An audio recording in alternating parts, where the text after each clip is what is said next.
maybe I'll do that today. I'll bring him coffee. I haven't done that in a year or two. Anyway, good morning. It's Wednesday, Parshas Tzav, a couple of days before Pesach, so I figured we'll talk a little bit about the Pesach. This week's Parshas Tzav. Tzav is just a little trivia. Tzav is, the gematria of Tzav is 96. Tzadi is 90, and Avav is 6. It would be very helpful if you guys would remember the gematrias right off the bat. It wouldn't take that long for you to know. So if I ask you how much is a lamed, you know what a lamed is? You know what it looks like? A lamed? I can't. Yeah, I know what it is. So you have to know the aleph base. So how much is aleph? One. And it goes through. What's the last letter of the alphabet? Fine. No? Huh? Sadi? No, the last letter of the alphabet is tough. Oh, right. This is laid out typing-wise. Yeah. So, you know. Okay, yeah, I got to figure that out. The 22 letters, Liz, it would take you probably about 15 minutes to remember and, to add a couple of years. But, anyway, so we'll talk about the Haggadah. Have you ever read through the Haggadah? Either one of you? Yeah. What Haggadah? Oh, you mean, yeah, absolutely. Okay. Many times. Okay. So you ever hear of the artist by the name of Agam? No. Never heard of Agam? No. Agam is probably one of the most famous contemporary Jewish artists. His works are magnificent. His paintings and sculptures go in the tens and hundreds of thousands of dollars. He's still alive, lives in Israel.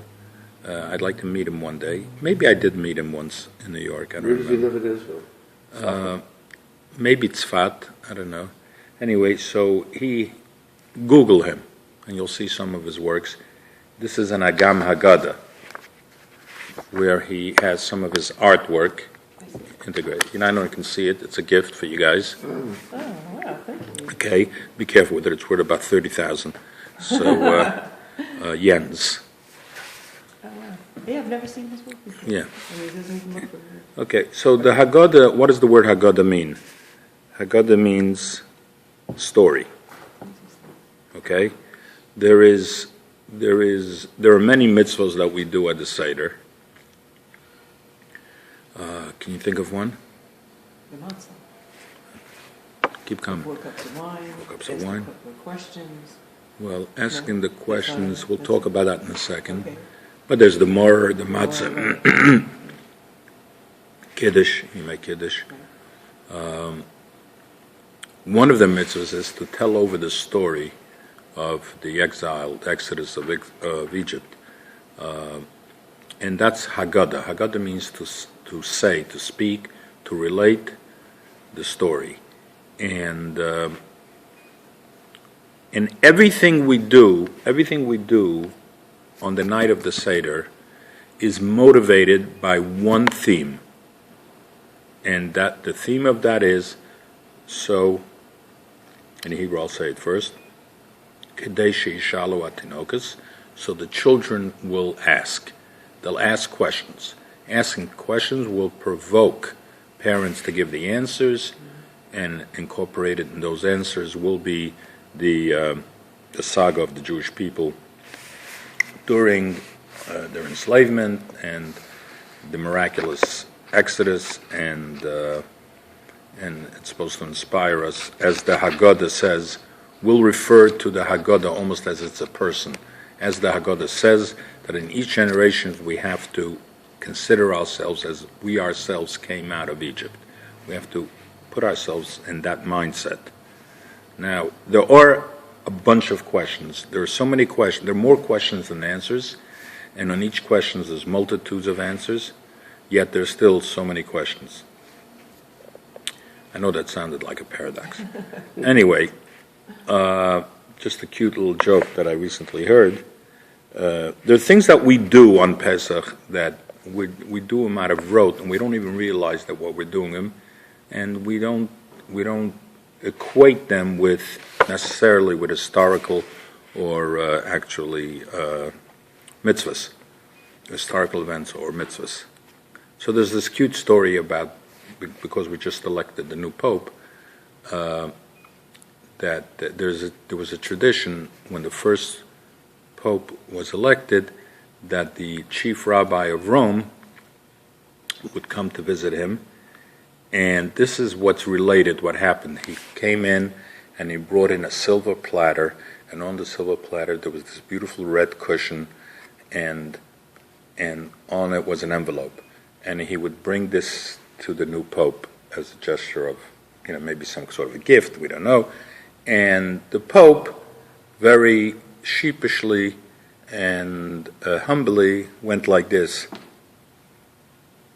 like he doesn't want it, like he doesn't want it.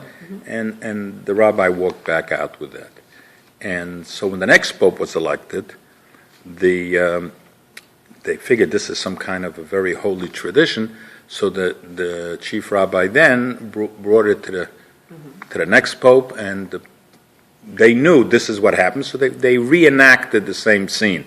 And this went on for generations and generations, and finally, one day, the new pope is elected, and the rabbi brings in this envelope, and the pope tells the rabbi, look, I'm embarrassed to tell you this, but he says, my dear rabbi, he says, I have no idea what this is all about and what's the significance of this, and I don't even know what this envelope is about, what's in the envelope. So the rabbi says, very embarrassingly, he says, I don't know either, but this is what we've been doing. So they decided, you know what? Let's go in a private room, let's take out a bottle of Menashavitz, and let's have a l'chaim, and let's open it up. So that's what they did. They had a couple of glasses of wine, and they opened up the envelope, and there it was, a bill from Moshe the caterer for the Last Supper. Oh, no.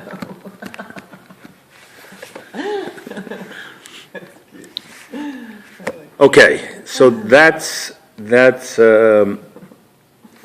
I don't think that really happened, but many other things, I always like to tell stories that people do things, they don't know why they're doing it, and sometimes it's for very, very important and spiritual reasons, and sometimes it's just for the lack of a better word, for a mundane reason. Like the rabbis go to the mikveh on Friday afternoon before Shabbos. All the rabbis go to the mikveh, and one of his Hasidim, one of his students, noticed that when he was all clean, he showered, he went to the mikveh, and when he comes out, that's when he cuts his nails. And he asked the rabbi, it would make more sense that you would take care of that before you got yourself all clean. Why are you cutting your nails after you come out of the mikveh? When you cut your nails, you're supposed to wash your hands afterwards. Did you know that? Yeah, when you cut your nails or you take a haircut, you're supposed to wash your hands. It's the same as if you were in the bathroom. You have to wash your hands. So he asked him, how come you do it after you've purified yourself, when you come out of the mikveh? So the rabbi figured he's going to take advantage of this. He's going to tell him, look, if you want to know, this is a deep, dark secret. If you want to know, you have to rise to a very high level. And he gave him a whole bunch of things to learn, to study, to spend a lot of time in the synagogue and pray. And he says, afterwards, when you've gone through a whole course of to elevate yourself, then I'll tell you. So he did that for a number of months or a number of years, and finally he comes to the rabbi, he says, okay, I'm there. Tell me, why do you cut your nails after you come out of the mikveh? So he says, oh, because it's a lot softer then from the water, and it's easier to cut. My wife likes to tell the very cute story about somebody was going to make a roast, and they put it in the oven, but before they put it in the oven, they chop off an inch from either end. You know the story? Yeah. Okay. So what do you do with? And they kept going back generations, and because they had a small oven. Anyway, okay. So the Haggadah, what's the night? The first night of Pesach and the second night of Pesach has a special name. What are the names of that? It's called the Seder night. Oh, Yeah. Okay. Now, what does the word Seder mean? Okay, We're a pretty dumb bunch here. that's all right. The word Seder means order, okay? You may hear our expression that everything has to be done with a Seder, it means everything, you have to have an orderly way of doing things. And every kid that goes to school learns the Seder, learns the order, and before they start the actual reciting of the Agada, they sing a little song which incorporates all the, I don't remember, 12 or 15 steps of the Seder. And the first one is Kaddish. And they go through Kaddish or Chatz, Karpas, Yachatz, Magid, and I'll just very quickly tell them to you. Kaddish is the first order of the Seder. Father comes home from shul, Kaddish, you make Kiddush. And then the next one is called Erchatz, that you wash your hands. You're not washing your hands for bread. You're washing your hands because the next one is Karpas, you have a vegetable. And in the olden days, if you ate anything, any vegetable that was possibly contaminated, or could be contaminated, so you wash your hands. And the next one is you break the middle matzah, that's yachat, magid. The next one is you tell the story. Magid is like Haggadah, you tell the story, and the next one is rochza, I think. That means you wash your hands for the bread, for the matzah, and the next one is matzah. Motzi, you make a motzi on the two matzahs, and then matzah, you make another bracha before you eat the matzah, and the next one is called morer. I hope I didn't miss any. Morer, you eat the morer, and the next one is called korach, where you have a sandwich, and the next one is you have the afikomen, and then you bench, and then you say hallel, and then you. And that's it. That's the last one. Nirtza. The last one is called nirtza. That you hope everything was accepted by God in kindness and goodness. Notice what's missing is anything about the 4 cups of wine. We have kiddush, the first one, but that's a kiddush that we make every Yom Tov and every Shabbos. We don't necessarily have the 4 cups of wine in that order. So that's a question that we can ask. Also, you never got back to the significance of the gematria. Oh, I'm sorry. Yes, I'm glad I'm good. Yeah, Ted, I'm impressed you remember that. Yeah, the significance of gematria because Tzav is 96, and there are 96 verses in this week's Torah portion. So it's actually for years people have been saying that for hundreds of years, maybe thousands of years, and you know me, I don't take anybody for their word. You have your 16 bean soup, I'll count it. And I came across 15 only once, and, I called my lawyer, but I figured you guys have enough lawsuits. So, but I counted, and there were 97. Really? And I pointed that out to people, and people took my word for it, because nobody was going to go through and count it to see if I was correct or not, But lo and behold, many, many years later, read the last paragraph at the end of every Torah portion, it gives you the number of verses. Right. Okay, it never coincides with actually the name of the parsha, but this one is. Read it out loud, the last paragraph. It says, the Masoretic note means there are 96 verses in the Sidra, numerically corresponding to the mnemonic command. Right. Tzav means right. command, so that's 96. I say this alludes to the commandments and our obedience to them. According to the punctuation in our standard text on the Chumash, however, Tzav contains 97 verses. Say Minka Shal 8:8 regarding possible variations of punctuation. Okay, so the way our Chumash is laid out, there are 97. So there's a few reasons that are given for that. I don't like any of them, so I'm not even going to tell you about them. But so that's strange. Yeah, it is strange. There's another error in every single Chumash that's ever been printed, that it gives you the number of verses in one of the portions, as 118, and in fact there are 122. Or the other way around. It gives you 122 and it's 118. It's not a punctuation problem, it's just an error, an overlooked error by every single human on the planet except myself. How could that be? I don't know, and I've pointed it out to everybody and anybody, rabbis, pizza proprietors, and nobody has come up with an answer. I wish somebody would. I don't remember the exact portion it is. I think it's all the way in the beginning of Bereshis, but if somebody can come up with an answer for that, I'd really appreciate it, because I'm up nights thinking about it. And counted the verses. Yeah, because I don't take anybody for their word. I've learned to doubt, and especially when it comes to numbers. I always like to say, well, I've said too many jokes already. Let me get to some portion over here. Anyway, one of the first things we do is, what's the most famous thing we do at a Seder? Morning, Elliot. Morning. What's the most famous thing we do at a Seder? Well, there are a few famous. The Seder plate. Okay, the one that's very popular, especially where there are kids, is they ask the four questions. They ask the four questions. Okay? So right away you should know it says Ma nishtana. Have you heard those words? Ma nishtana. Ma nishtana halayla zeh mikol halaylos. What does that mean? Traditionally it's been interpreted as, why is this night different than any other night? But it's not. That's not what it means. And again, for hundreds or maybe 1,000 years, people interpret it that way. Okay, it's not. Had that been the correct interpretation, there would have been 5 questions. That would have been the first question. Why is this night different than, it's like people say, can I ask you a question? And then you say, that was a question. So here also, why is this night different than any other night? That is not, there's no question mark there, and that's not mean. It means, Ma means, lo and behold, wow, this night is different than any other night.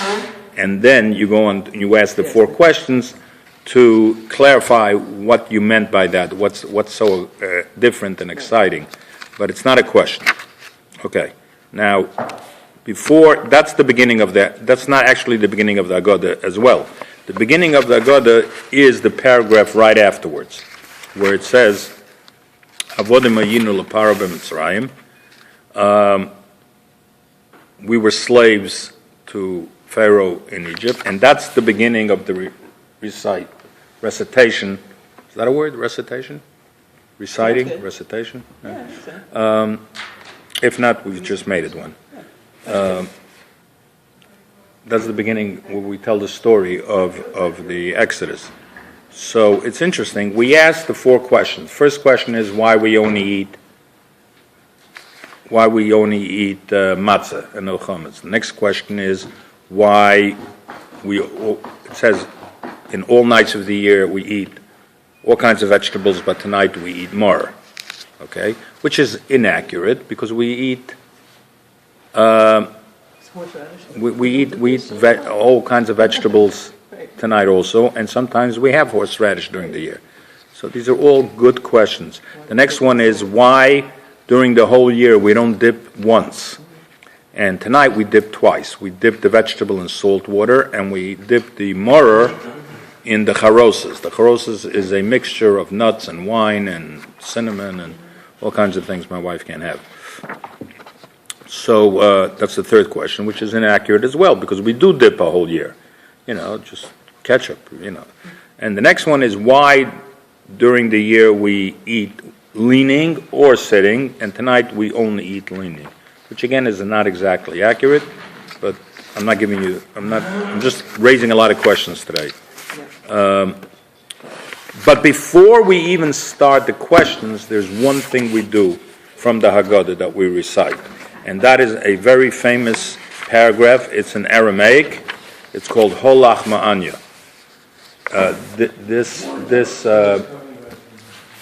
This bread of affliction, and we talk about why we're eating this bread of affliction, and we announce that whoever is hungry should come and eat. Whoever is needy can come and join us for Pesach. And we say a blessing that tonight we're here, next year we should be in Israel. And tonight we're slaves, and next year we should all be free. Slaves, not in the traditional, Abraham Lincoln type of slaves, but just we'll be free to do mitzvahs and not to be indebted to all the other things that we have to do to survive on this planet. So the question that's asked, the most famous question that's asked by everybody on this paragraph is, you're sitting by the table, you have a beautiful Seder, you got all the goodies there, you got food in the kitchen, and you have your guests or your family, and you're making an announcement, whoever is hungry should come and eat. What do you mean? Why you're announcing it now? You're at the table, like big shot. Why didn't you put out posters on the streets for weeks that whoever needs a place to go? So that's something you can think about. I'm not going to give you the answer. And since it's 8 o'clock, if I'm still here tomorrow, we'll finish, and I'll give you a couple of answers on just this one. We won't be here. We have to be in Oh, you won't be here? court for mediation. I see. All right, well, good luck. And if I don't give another share, so have a good Pesach. Bye.